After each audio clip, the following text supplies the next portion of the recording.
Welcome to the very first episode of Sequelisers, the show all about fixing bad sequels to good movies. If there's a good movie that was followed by a terrible sequel, you better believe we're going to try and fix it. I'm your host, Jack Chambers, and joining me are the two teams of the titular Sequelisers. Our first team is comprised of Mr. Stuart Ashen. Hello. And Alec Plowman. Hello. And our second team, Mr. Matthew Stogden. Hello. And Tom Martin. Hello. We had quite a few discussions about what film we're going to do first. We thought, why not start with the disappointing sequel to the film that defined the summer blockbuster as we know it. We're starting with Jaws 2, the follow-up to an absolute classic. And so why does Jaws 2 need sequelising, gentlemen? Jaws 2, The Revenge. Just when you thought it was safe to go back in the water, which is an amazing tagline. Mm-hmm. And that's about all that's amazing in the film. Really. It's about the only thing that's really worth keeping, really. Yeah. A nice poster as well. Quite keen on the poster. Yeah. Misleading poster. Yes, entirely misleading. That's why it's good. I think the biggest problem with Jaws 2 is just that it's a complete retread of the first one. It doesn't really push the story forward. I get the impression that this was a sequel that came about in an era before sequels were a big thing, where sequels were always about diminishing returns. Mm-hmm. This is the pre-Empire Strikes Back era. I mean, it comes out the year before Empire Strikes Back, I think. And it is, in some respects, a carbon copy. You get a lot of character resets. You get a lot of character development from the first film undone. Of course, we don't get certain characters recurring because of budget and things. And it... it's not a great movie. It's also a really weird tonal shift because it goes from being, like Jaws, aside from being a summer blockbuster, is actually quite a believable quote-unquote film within the realm of summer blockbusters. And the characterization and the motivations for most of the characters feel quite realistic. And then in this film, you get, a kind of a ridiculous sequence of sort of a boat exploding and kind of, which is kind of really contrasted with the existing kind of mise-en-scène and iconography of the Jaws kind of world. And then it kind of cuts to something that looks a little bit like something out of Apocalypse Now, where Brody is kind of dripping sodium cyanide into bullets, and then he's screaming at the water and shooting, and it's just so that incongruous. was the best scene. That is, I mean, that may be part... No. I think it's just a bad formula. It sets the tone for every crappy sequel to come out of there as well, because you've got arguably, I think, more money and more loyal fan base. Merchandise becomes a big thing, and producer interference becomes a big thing, and no longer is about story. It's like, what will make people come back to this film? And then they don't actually know the answer to that question because they don't know what made the good film good in the first place. So they just keep throwing shit at it and just like, oh, let's just try this. And it's just a failure at the end of the day. Yeah, it was oddly enough, it was the highest grossing sequel at the time there had ever been. Of course, it went through quite famously through a load of production problems, as did the original Jaws, and that turned out all right, but didn't quite work out. Director replacements, huge problems with contracts with actors. Famously, Roy Scheider came back because he had a contract with Universal Studios that he voided through leaving Deer Hunter, and they forced him to come back and said, well, we'll let you off of the other film you owe us if you come back and do Jaws 2. He was like, fair enough. He ended up getting into a literal fight with the new director, Jeannot Schwark. And, it basically, he said he had an absolutely terrible time, one of the worst filming experiences of his life, and I think it was fairly universal across, no pun intended, universal across. I was really intrigued to read, because as part of sort of our preparation for it, we did a lot of research into sort of like the real context around it. Yeah. And the fact that at one point, Steven Spielberg was actually going to come on and direct it after they fired, I can't remember the name of the first director before. It was that guy. John D. Hancock. Was John D. Which does sound like a bit like one of those kind of fake kind of director names when they take the name off it. Fake name that sounds like a euphemism for masturbation. Yeah. and actually he was going to do what sounded like a really cool idea, where apparently him and one of his writing partners at the time went away for a weekend and just like bashed out a script based all around Quint's kind of Indianapolis sort of incident. I heard about this, like the prequel that never was. Yeah, which would have been amazing. Like seeing like where you get to where the whole kind of glassy eyes, like doll's eyes bit comes from would have been really cool. But sadly, that never happened, and we got the pile of shit that we got in the first place. Just the first of multiple bad sequels. I mean, and they pretty much get worse and worse as they go on. Oh, yeah, completely. I mean, Michael Caine, even he can't say...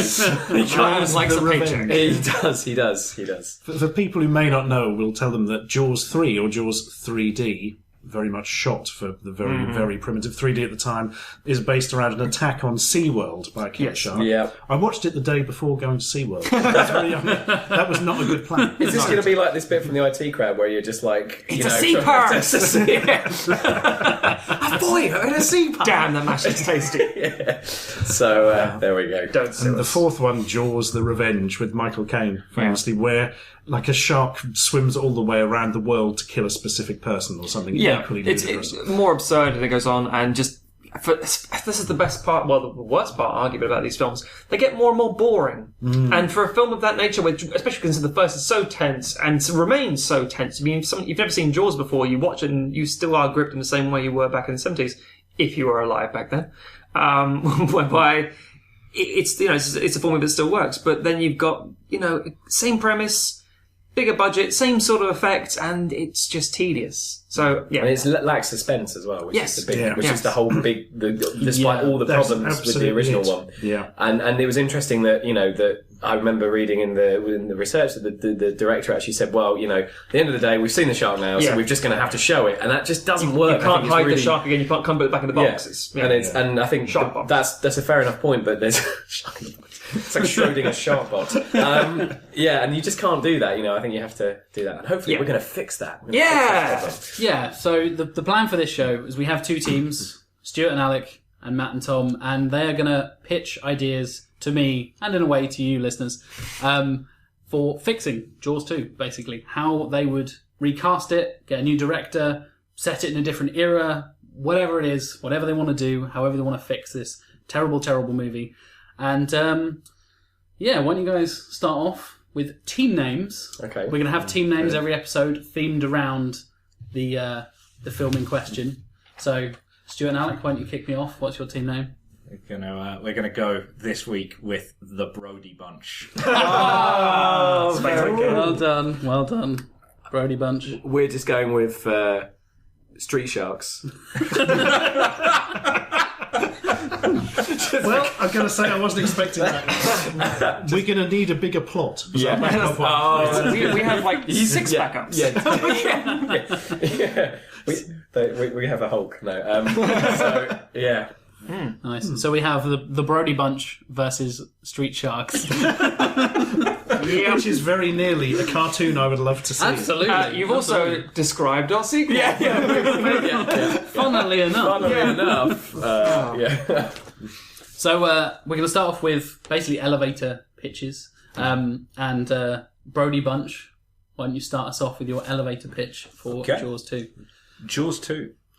20 years after the original Jaws, Martin Brody's son, Sean, teams up with Hooper and a local journalist to investigate a mysterious convergence of sharks around Amity Island. Curious. So, we've kind of gone... When aliens. This has gone Jaws. Jawsers. Jaws. That's the third one. Jaws. No, that'd be Jaws-erist. Jaws in space. Jaws through time. Jaws Christ. It's a good day to Jaws. Jaws Christ superstar. Okay, our pitch. Sorry, Super Shark should have been the line there. Yes, true. Actually, I'm so sorry. It's the first episode. It's still teething problems. We're still getting, insert shark tooth joke. we're still getting in our groove. Okay, so Street Sharks, over to you for your elevator pitch. Thank you. Jaws 2. This is set 3 years after the original. Brody and Hooper reluctantly reunite when a group of sharks descend on Amity Island's waters. As the attacks worsen, they venture out to sea to ascertain what is luring the great whites closer to the shores, or what is driving them out of their territory. Oh my goodness. We're kind of so identical. We're off to a good start. Is your shark a pederast? Yeah. Neither is There's quite a difference at the very least already in the time setting and generational things. So Thank God. Thank Christ. But anyway, So we've gone for an idea that basically, as Alec just sort of said about the worst thing you could do is rehash the original. We kind of rehashed the original a little bit, but also did some new stuff. We did some, brought some things. Went back to the book a bit. The idea with most sequels is you want to have manufactured difference. You want to kind of to give them a little bit what people expect and a little bit what they don't, and hopefully Force Awakens. Yeah. So Your Force Awakens Jaws. kinda. Anyway, You Is can it called decide. Jaws Awakens? no, no. That's a really good. Have some sharks eaten out the inside of a moon and put a giant shark face. Do you want to hear us pitch it, or do you want to tell us our pitch? Have you read that pitch already, Stuart? Oh my god. It's called The Last Shark, alright? You haven't seen it yet, it's not until December. Oh dear. Right. So, since you're so confident, Oh shit, alright. Street Sharks, why don't you Okay. kick us off with your Right, we're going to do a whole Should I thing. do my a more yes. in-depth pitch? Right. Yes. So we're going to do our vital statistics first. So obviously, as Matt has said, we would have it released in 1978, which is 3 years after the original. Now, the first thing, talking about cast and crew as director, you'd have to have Steven Spielberg back to make this work. I think I don't care if you didn't like doing the first one because of the water. Get the fuck back in the water, Stephen. exactly, and I think Is that the subtitle? Yeah. basically yes. Back in the water, or you're back on Columbo. But basically, what we decided to do was hew fairly close to the original text. So we've got Roy Scheider as Martin Brody. Richard Dreyfuss would need to come back as Matt Hooper because again that relationship was so key, and that was something that we really felt was missing from the real Jaws 2. Was that there's that horrible throwaway line of he's just out of range, and it just feels like a complete cop out. And so much of the genius of Jaws is that 3-way relationship, which we'll come back to. Lorraine Gray as Ellen Brody.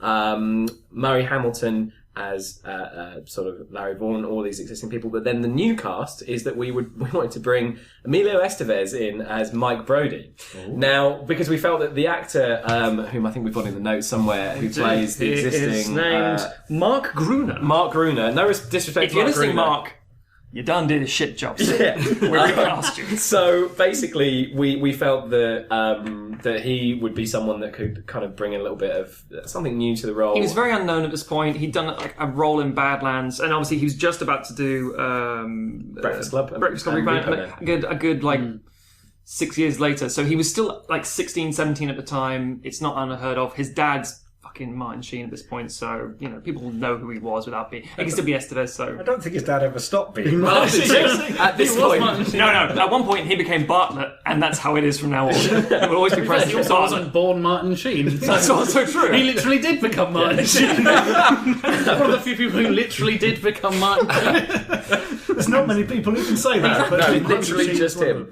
And then, so we just felt that'd be good. And then, obviously, big point of view, sort of for me, is sort of who's going to be the cinematographer or DOP. So we've kind of got two options depending on their availability. We've got, I'm going to mispronounce this, but basically Vilmos Zsigmond, who basically had done Deliverance and would go on to do around about this sort of time Close Encounters of the Third Kind and Deer Hunter. Going for that kind of Spielberg-y kind of feel. And if he wasn't available, and / another option, because I love cinematography, someone's going to do two options. We thought, given kind of the tone that we're trying to create for this film, that Gordon Willis, who did The Godfather, with that beautiful kind of shadowy, dark cinematography, given some of what we bring in later from a plot perspective, it kind of would make sense to give the visuals, that kind of thing. One other, just to quickly touch, we keep John Williams on as composer, as he was, but we'd ask him to do a better job than he did for Jaws 2. But which we think that his kind of relationship with Spielberg would bring out. Almost the most important thing, really, to bring back is Verna Fields, who is the editor from the original Jaws, and she is really responsible for making Jaws the film that it is. There is, if you watch it objectively as an editor, Jaws is full of continuity mistakes with the sea state, and all of these different challenges that we alluded to in production. It was basically her that took all of this disparate footage, with the shark not working, the original made it work. So I think to have a cohesive Jaws 2 that would work, the original team would need to come back. I have no idea why, but I'm pretty sure this is also her last film edited. She didn't die until No, I 2000. think Why did she stop? She was rewarded by I read about with it. her freedom. She was rewarded with like a staff position in Universal. She was one of the. She was quite high up at Universal. Given executive position. Yeah, executive position. So she can have that after she's done this film. So here's I'll take it away. we're gonna alternate through this at key points in the plot. So we'll start with me. Set 3 years after the events in Jaws, Chief Brody sits on the beach while everyone enjoys the summer sun. His son Mike goes out in the boat with his friends while his wife Ellen reassures him that everything will be fine. Soon enough, a shark emerges and violently mauls everyone on the boat. Brody fires wildly into the ocean as holidaymakers scatter, with only his wife's screams and the gunfire ringing in his ears. Suddenly, Brody wakes up, covered in sweat, looking for his gun. His wife tries to calm him, but she catches the back of his hand. It's evident that she's trying to be patient, but Brody's growing increasingly unstable. So we've kept the key shark shooting scene in because Shooting it into the just water, cuts. yeah. It's ridiculous. I mean, it's ridiculous and amazing. So at this point, we then learn that Matt Hooper has moved away from Amity Island to teach at a university in Michigan, feeling it was suitably inland and away from sharks. And he's giving a lecture on animals that prey on sharks. Later that day, Hooper goes to a cinema and watches Moby Dick, but has flashbacks of the events in Jaws and starts laughing hysterically, causing other patrons to be kind of a bit disturbed and leave. A water-skiing shark attack happens, and 2 Amity Islanders are killed. Meanwhile, Mayor Larry Vaughn is visited by members of the Paniero crime family, who explain that they entered into a joint venture to run the hotels of Amity Island, and despite the passage of time, the shark incident has been bad for business. They explain if profits don't show immediate improvement, Vaughn will be paying the price. Brody learns of the attack and contacts Hooper, who initially wants nothing to do with it.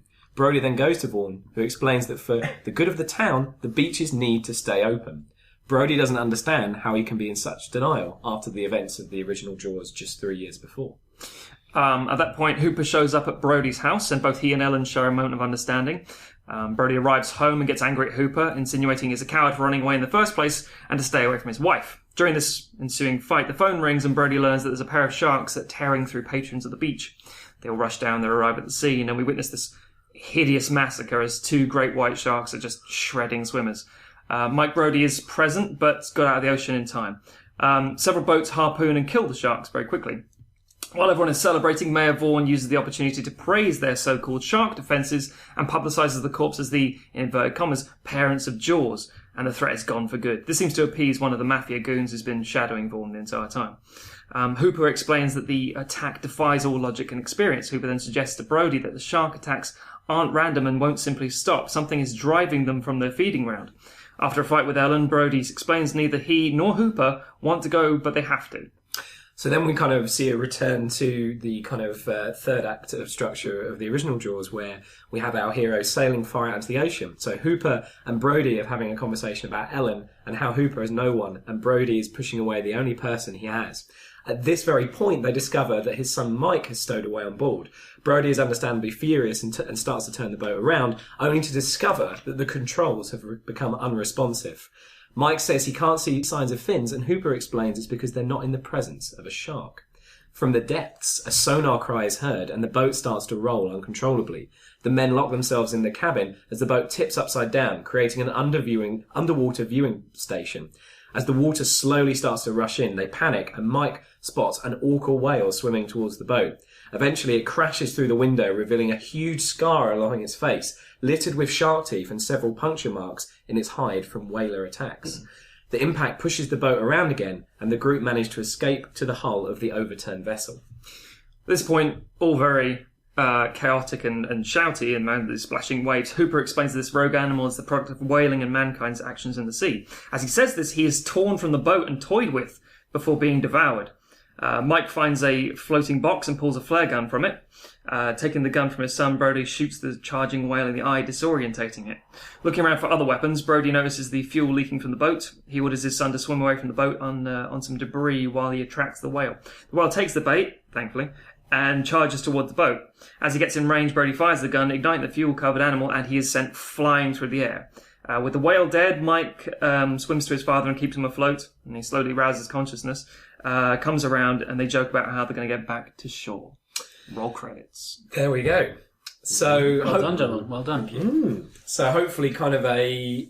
I put a lot of things back from the book. A lot of things back that for example, the Moby Dick scene was originally supposed to be in the original Jaws. They couldn't get rights to do Moby Dick, and it was Quint at the time. But we're dealing with PTSD and potential stuff. But we'll come back to that later. Yeah. Once you guys have once said you guys have done how your... different yours is going to be. Hopefully very different. My word, ours is different. Good. Hey, good. Ours is pretty Set in batshit. space. Yours is pretty batshit. Yeah. And they're going to be aliens. You might So say we many jumped aliens. the shark. Oh, Jesus. That's the title of the first episode. Thanks, Alan. So, over to you, Brody Bunch. Right, okay.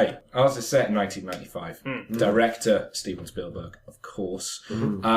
I would actually like to use a lot of the crew that Spielberg was using at the time. So actually a lot of the people who worked on Jurassic Park, in terms of cinematography, in terms of editing, because actually I think ours has more of a feel of being a Spielbergian movie in the sense of what a Spielbergian movie became after Jaws. Oh, so we are in big bombastic. We are in full on.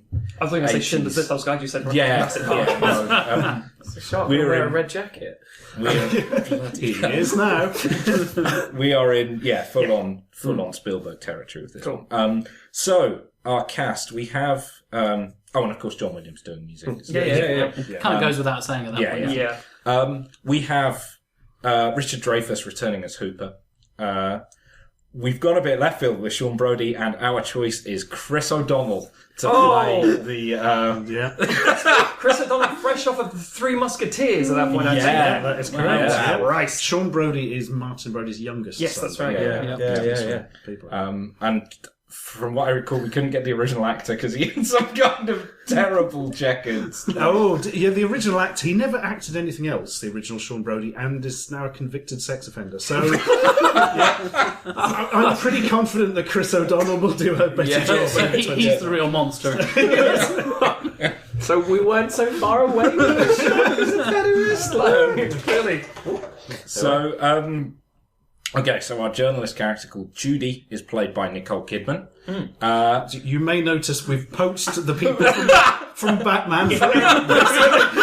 If every film comes Batman fucking forever, we're going to flip the table. with Jim Carrey as the shark.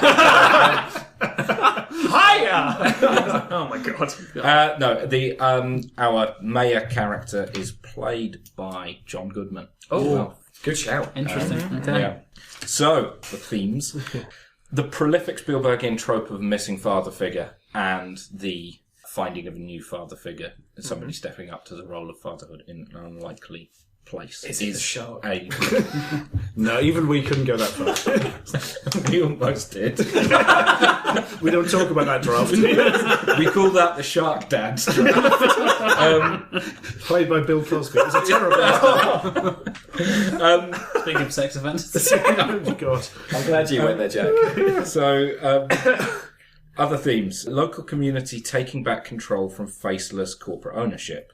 The sharks in our film are a metaphor, and the question that is raised is, who is the more deadly shark? The sharks or the business sharks? The shark. Yes, absolutely. Done. That's it. Coming, everyone. Go for right. Okay.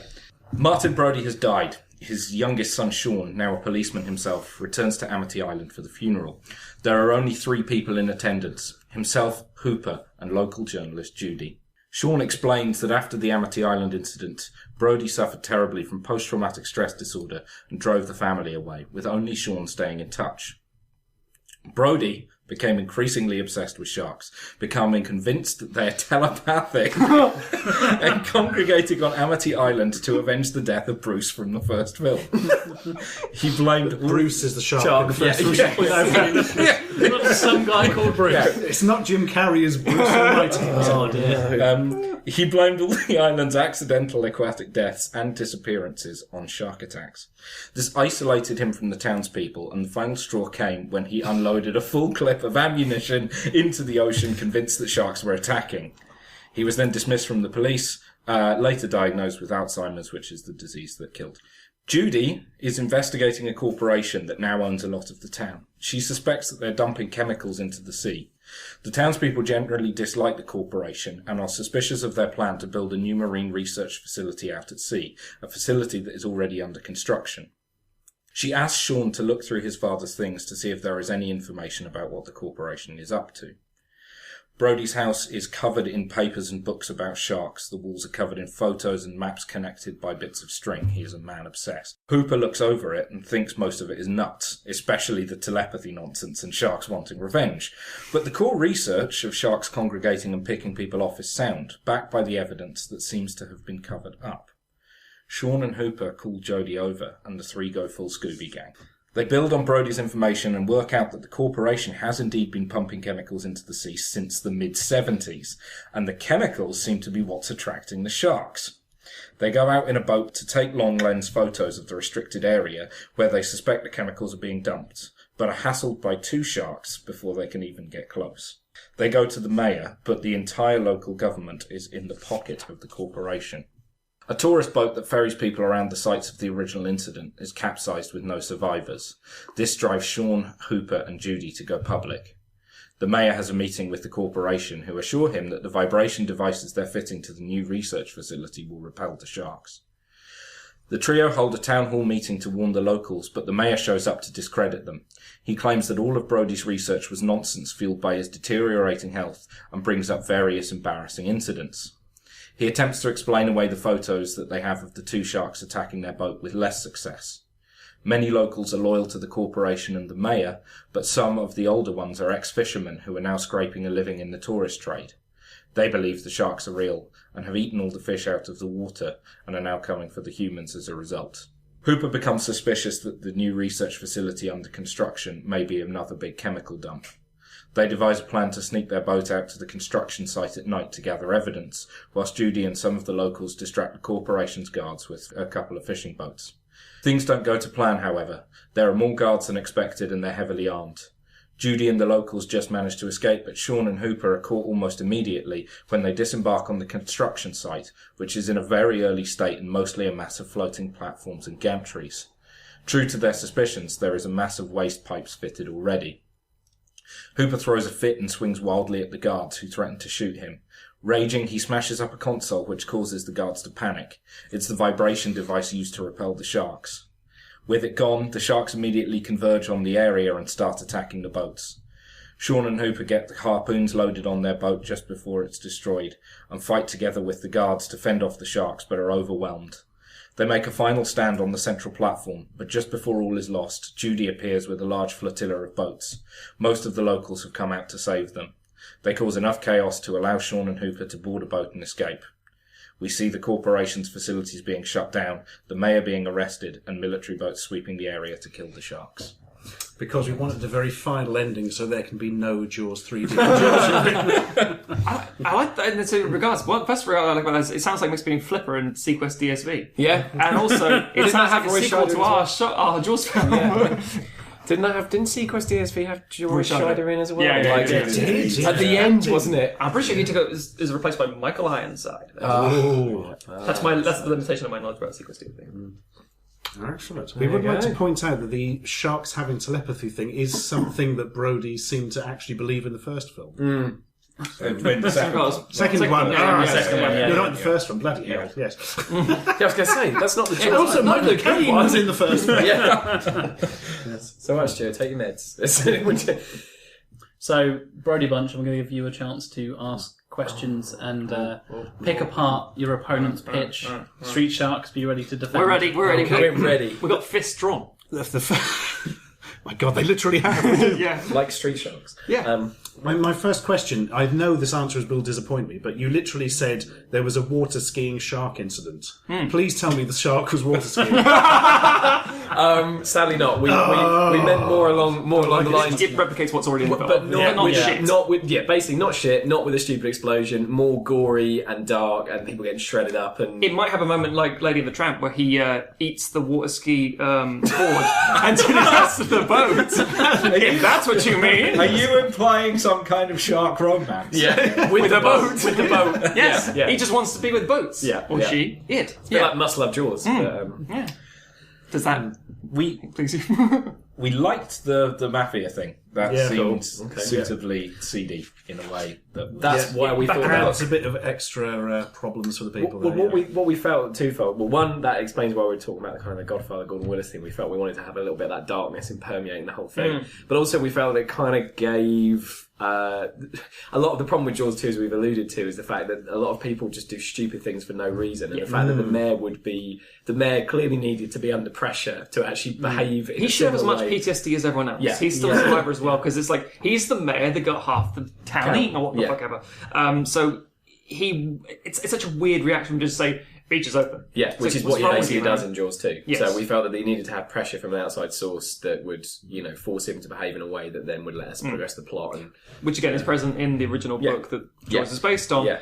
And apparently was going to be the initial plot for the film before it was scrapped Yeah. because it was too dark and they wanted more shark stuff. And I was like, God damn it.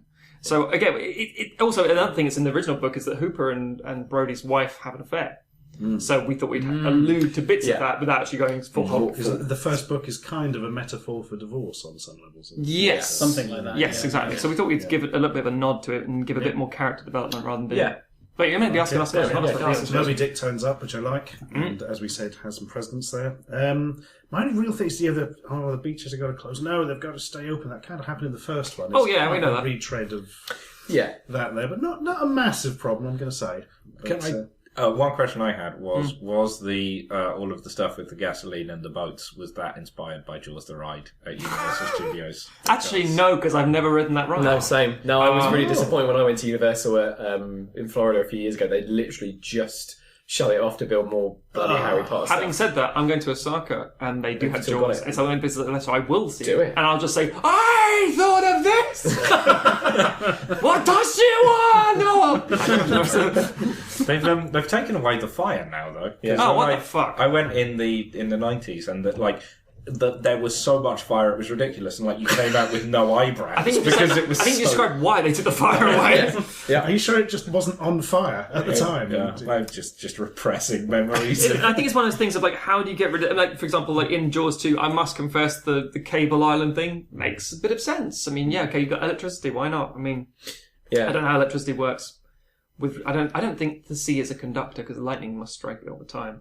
So that it is a conductor. It's just not. It doesn't carry far enough. Good. Okay. Dispersive science. But no, I have a physics degree. Everybody. Without them going with stuff that might actually be the. Again, I didn't like the idea of even the flare gun was a bit of sort of oh look, that's quite convenient. But the fuel thing was just a true case of the boat's been rolled over and tossed. That would cooking oil, everything would have gone. Well, so yeah. Any other criticisms? There's questions, not criticisms. Having any problems with it? It's gold. What the hell's wrong? No, it all held together for me. Yeah, I liked the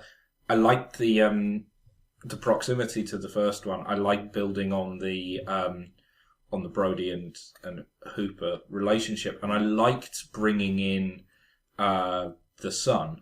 My only question, I guess, is that I felt like, and obviously it's just 4 paragraphs, but the son seemed a bit like... Oh, he's tacked on. Yeah. It's one of those annoying things of when writing the synopsis, maybe in future episodes we'll get to this better, who knows. But yeah, it was more the case of we'd have maybe a couple of establishing bits or I think there'd be some interactions, and some scenes throughout, but they're not crucial. Just so that he's there as a I mean, for example, he's in the opening dream sequence. He's in the attack at the beach. He's around, and we'd have obviously elements of him. But one of the biggest problems with Jaws 2, those goddamn annoying kids. Yeah, they kind of ruin it. That's why we took him out, because they're just make one child and a connection. And again, as you say, it's the father-son thing in Spielbergian stuff. Yeah. It's the bonding between fathers. And it's that move how from Brody fails pretty much all the time. And it's that move on to that jet. It's kind of what you've done, but at much only 3 years instead of 20. That kind of generational thing, and kind of that passing on of the generational idea, and the obviously at the exit of Cooper and of Hooper rather, and that sort of leading things on. Yeah. So, what has happened to Sean in yours? He's too young to be kind of he's there. He's there, but he's just much like in the first one. Mike's a teenager. He's going out, and the other kids, I think, probably playing indoors more than anything else. Piss on the Makes sense beach. to me. Yeah. I mean, we could do the whole. Because I think the problem is that you've got a teenager that's some sort of capability as far as I'm going to be able to swim back home after this incident. I'm going to be able to fire a flag. I'll recognise what one is. Not oh, Daddy, help me, please! Oh God! For ages. I mean, that was incredible. 2 hours of that. That was incredible. Cast as Sean Brody. Matt Snodden. Yes. Hello. You have to shave that. I was that luxuriant beard. I was -6 in 1978, so There you go. I can't. Fans. Can we ask questions about that? Please. Let's reverse the roles. Street Sharks. When you try and pick apart. Well, Brody most of all, Bunch. I like the themes. Because again, our film was very much like gritty 70s rears and what are we capable of doing at the time. One of the reasons we went with an orca shark, or whale, was because you can train orca whales. There's no less of the animatronic stuff. But 90s, digital effects coming up rather well, and the corporation stuff, and the everything feels like a 90s film. It felt like a really cool Like, it felt like a really cool kind of companion piece. It almost felt like as if I could imagine it being that, like, around. I'm probably messing with your time here, but like, actually, in 95, it felt like it could have been that Spielberg made this instead of a sequel to Jurassic Park. I think, by the time we set on 90s, because we wanted to do, I think we had the idea of it being Sean Brody, kind of the generational thing and of the coming back, and we quite liked that. And by the time we sat down and did the maths and worked out it would have to be a 90s movie, I think we then very much got into the spirit of writing it like it was 1995. Yeah, that doesn't even answer the question though about Mike, because obviously we picked Mike because he's the first born. What happened? So why Sean? I mean, well, we liked the bit in. We picked up from the bit in Jaws, which is the "Give Daddy a Kiss." Why? Yes. Because I need it. So we like the idea that Sean is the one who's got that. Yeah. Sean was young enough to not quite remember, and not be quite so PTSD kind of. Yeah, that makes sense. I like that. Yeah. So did I'm trying? I was paying attention, but. Did you say what happened to Mike? But equally, I was playing. They've moved away. Just moved away. That's I thought what you said. Yeah. Soon after the incident, just that it's cut off. Yeah, and all three of them have left, but Sean is the only one. Who because he's feels like it feels very. I really like. I can imagine just visually. Yeah, it feels very kind of the Spielbergian tropes of the kind of the man from sort of E.T. and those kind of those kind of government corporation kind of thing and just. Yeah, it feels very. I really like the sort of the opening with the again that kind of that theme of returning back to home and the idea whether you can do that or not, and that's obviously being linked to the kind of absent father thing, and it's got some really strong Spielbergian ideas that would really work. We like and something obviously because it is just a a short thing, something we didn't go into is I think we quite like the idea of Hooper sort of having to assume that more paternal role with somebody who's dealing with the grief of the dad that he never really had, and the fact that even though he stuck by his dad, he was absent. So the idea, and it's interesting because I think when we first started talking about it, it was Sean and it was Martin Brody. Main Brody. It was Sean Brody. It was Sean and Martin Brody, but I think we like the idea.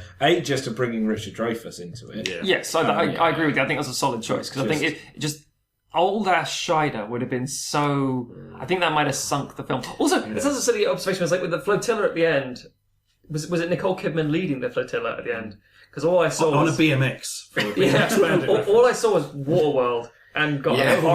Because jet skis and everything, because Waterworld was around about that time as well. That was a bad time for water films. I assume... Because it's something you said about flotillas, I thought, Waterworld. And the whole thing sounds like, oh god, Waterworld. No! We're basically having your own PTSD. Yeah, basically just put sharks on Waterworld. That is what we did. Yeah, you did. And it kind of works, but you didn't make not like jet skis. Like Hooper a fucking mutant, so it's all right. Yeah.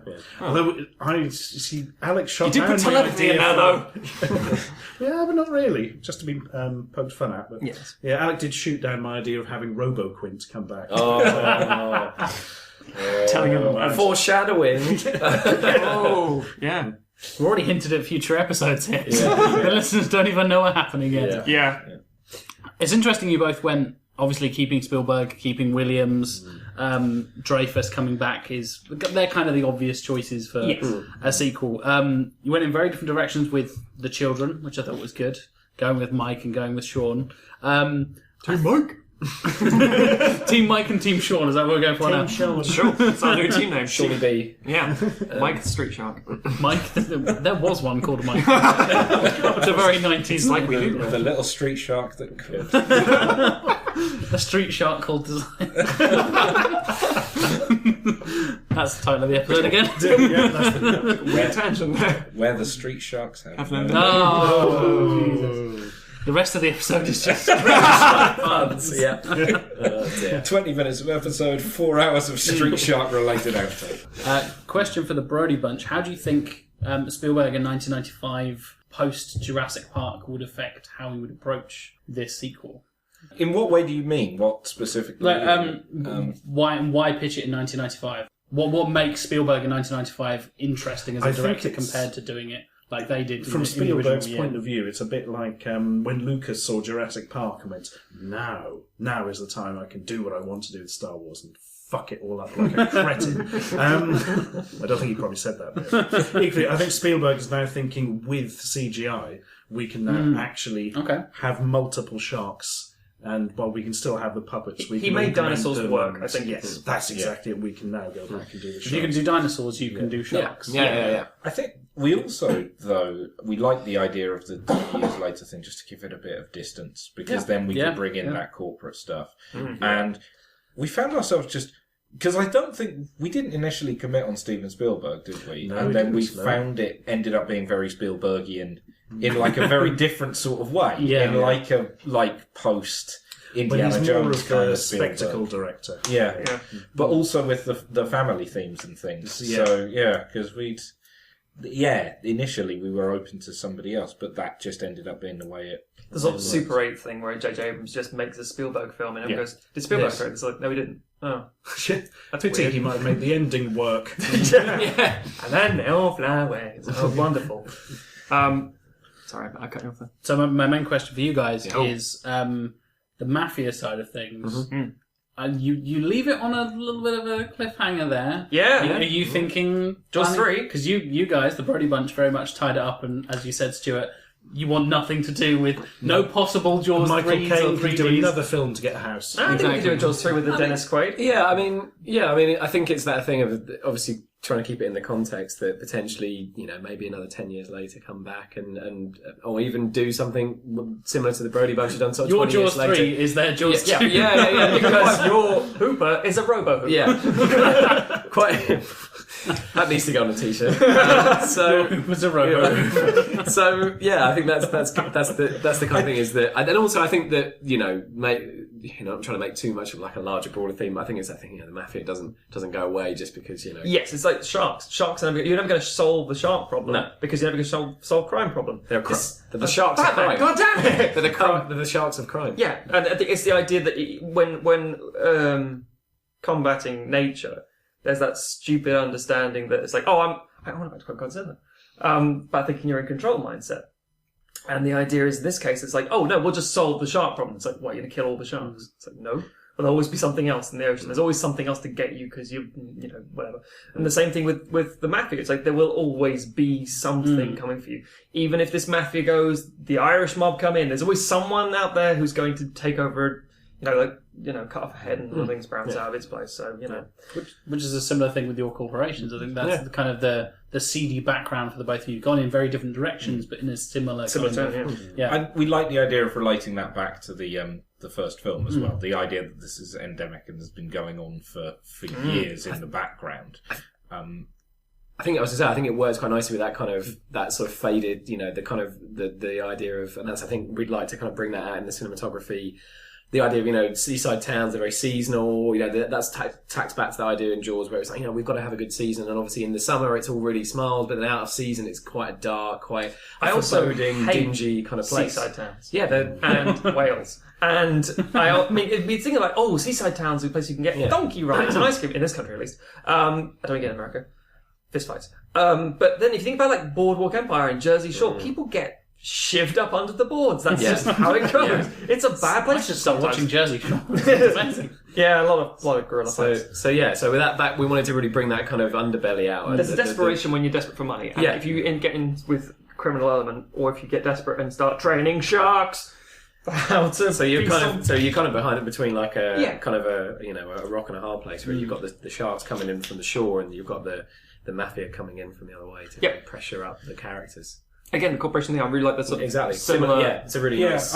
We also quite like the idea of the dilapidated seaside town as well. Yes, and I must admit, the idea of this 20 years on, and it's not that anymore. Yeah, because Amity Island is so idyllic in the first one, and that's part of the reason why the terror resonates is because it seems so perfect, and then it all goes horribly wrong. We like the idea of flipping that on its head, and Amity Island being just a ghost town, and like all of the industry having dried up. I think the bridge in the timescale between our film and your film, if there was like sequels in between, if we say for argument's sake yours is Jaws 4, no offense, and us is Jaws 2. But Jaws 3 in the meantime... I think they're taking offence. No. I just said no offence. You can't take offence. The Jaws 3, which would bridge it, would be the idea that, you get the... I'm actually going to bring up Blair Witch 2 now. The idea that you get people who want to see shark chasers coming out to see where it all happened, where it went down, and then it gets dilapidated because of it, because it becomes this sort of like non-associated place, and then, as you say, people step in, and it is this just run-down place people don't care about anymore. And you've kind of tapped on that. We like the idea of that sort of nostalgia idea, the fact that there's the tour group kind of thing. Which was a reference to Jaws the Ride at Universal Studios. I liked it. It's a ride that comes to life and gets destroyed in your movie. A lot of fire, apparently. Lots of fire. Yeah, there would be a lot of fire in that. More than there bloody well is at Universal Studios these days. Steven Spielberg would buy them out of napalm. Yep. So, got a tagline of it will remove your eyebrows. Just when you thought it was safe to have eyebrows. Just when you thought it was safe to have eyebrows. Jaws 2. I assume you have you guys, I'm throwing this at you out of the blue, have you guys got taglines, or are you sticking with just when you thought it was safe to have eyebrows? It's one of the most... It's so good. It's one of the most iconic taglines of all time, and I think that, that and the shooting at water are clearly the most iconic. I'm amazed how many people think that's the tagline to the first film. Oh, definitely. Not how could it be the tagline to the first film? Because it's going back in the water. It's like, you haven't been in the water the first time. Exactly. Because went for a pre-swim, washdown in the sea, and you're back safe in. to dip your toes in. Yeah. It's super good. Yeah. So as host, I guess it is my duty and responsibility to decide which one is actually going to be made, as I'm the effective studio executive in this. And I think Brody Bunch. As of episode 1. I very much like the corporate thing. I'm a bit of a tree-hugging eco-warrior vegetarian, so going for the kind of... that for next time. Right, okay, let's quickly change what we're going for. Batman is vegetarian. Batman forever. Vegetarian. Meat is murder. Forever vegetarian. So I really, really like the corporate side of things. I think bringing in kind of an environmental element to it, and having corporations are always a problem. They always will be. They always have been, and a lot of sci-fi and movies and fiction and stuff deals with that in interesting ways. I like the kind of thematic things of the corporations are the real problem. You guys had that as well, the business shark kind of things. But I think the corporations is just a little bit of a stronger tie, and a little bit of a more topical theme today and in 1995 as well. So Brody Bunch, very well done. No, that's a solid film. I think To be fair, if we could have yours as Jaws 2 and theirs as Jaws 3, I'd be pretty happy with that as well. I like that we found a way to make not one but two Jaws sequels. The film that the film that everybody's like doesn't need a sequel. It's like, well, we got two fuckers. All it takes is for our Hooper not to die. Which really isn't that hard. It's just But cool. Yeah. Nice. All you need is Robo Hooper. Nailed it. There you go. So that wraps us up for the first ever episode of Sequelisers. You can follow us on Twitter. We are at Sequelisers. That's spelled with an S, not a Z. There was some contention in the ranks. British, damn it! We should clarify that's 3 S's. Not just 2 S's and a Z. Yeah, it's like, of course Sequelisers, spelled with an S. Prequelisers. I'm going to start a sister podcast called Prequelisers. No idea what it's about. It's a shadow podcast. It's the street sharks crying. Nice. You can follow the show at Sequelisers, as you said, Matt, with 3 S's. If you want to follow me on Twitter, I host a bunch of podcasts and things like that. I'm at JLW Chambers on Twitter. Stuart, how about you? I am at Ashens, and you can find me on YouTube, where I live like a worm. I'm at Alec_Plowman, that's Plowman, or alecplowman.com, where you can check my rarely updated website. So I run a production company called Forward, so you can find us on Twitter at Made by Forward, and you can also visit our website, www.weareforward.uk, where you can check out some of the work that we do. I'm a director and a film critic, so there's 2 very brief plugs. First of all is my reviews are all kept online at theredrighthand.co.uk. They're based on UK release dates, so don't start emailing in Americans. I know you love to. It's already out. Why are you saying it's not released yet? And also, I'm directed with Cheese Mint Productions. It's spelled like it sounds ridiculously. And you can follow me on Twitter at Stoghz, Stoghz. The H is silent. So, in episode 2, we will be tackling another follow-up to a classic, RoboCop 2. Dun dun dun. Oh, wait, no.